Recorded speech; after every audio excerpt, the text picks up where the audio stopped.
I don't want to be disrespectful. You earned it. You know, I saw Austin Powers, and you know, doctor. I didn't spend that many years in medical school to be called Mister. You were one of the first in our county, Correct. to Yes. actually. What's the term? So legally in Florida, I cannot prescribe medical marijuana. I don't have it in my office or anything like that. There's a process through the state. I can recommend it to you. If you meet the criteria through the state, I can certify you that or certify you to the state and recommend that you get it. But it's not like a medication where you take a prescription to a pharmacy and you can fill it there. Fascinating. It's done. You have to meet the criteria, which I can read to you if you want to know if you meet one of the diagnoses. I'm interested in what this criteria is.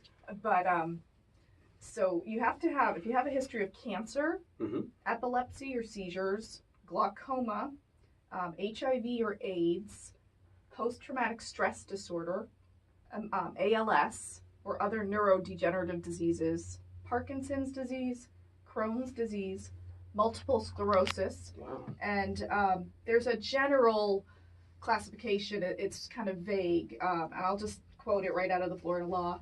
Medical conditions of the same kind or class as or comparable to those enumerated above, which I just read to you, or a terminal condition, really any terminal condition.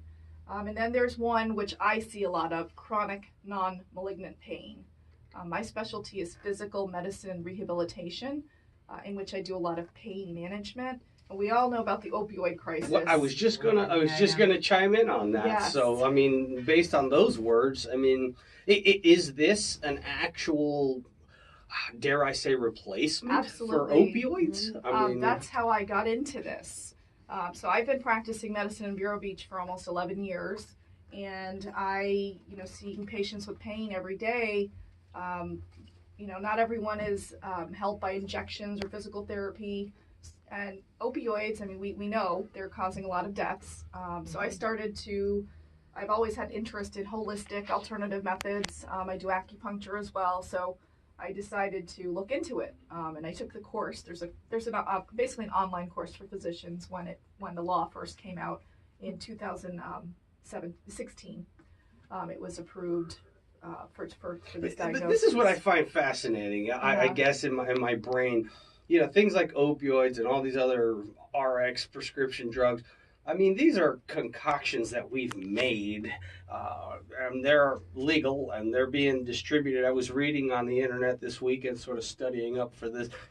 Opioids kill like more people than the Vietnam War every year. Yeah. And yet and it's we don't even know perfectly legal. Yeah. And, it's fascinating to me that this innocuous little weed that grows spontaneously and naturally in nature has been so demonized. Correct. It's still a Schedule 1 drug, meaning it's illegal federally. Cocaine and methamphetamine are actually Schedule 2, meaning they can be prescribed by a doctor. Isn't that fascinating?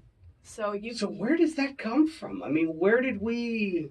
It's the government. It's because best I could tell from my research, it was indeed left over from Prohibition. It was legal before Prohibition, and it was used medicinally in the past. Well, you know what they used to do in the Wild West? They used to have, I think it was opioids. They used to, they abused it too, but that's what they used to give for pain back then, and other things as well.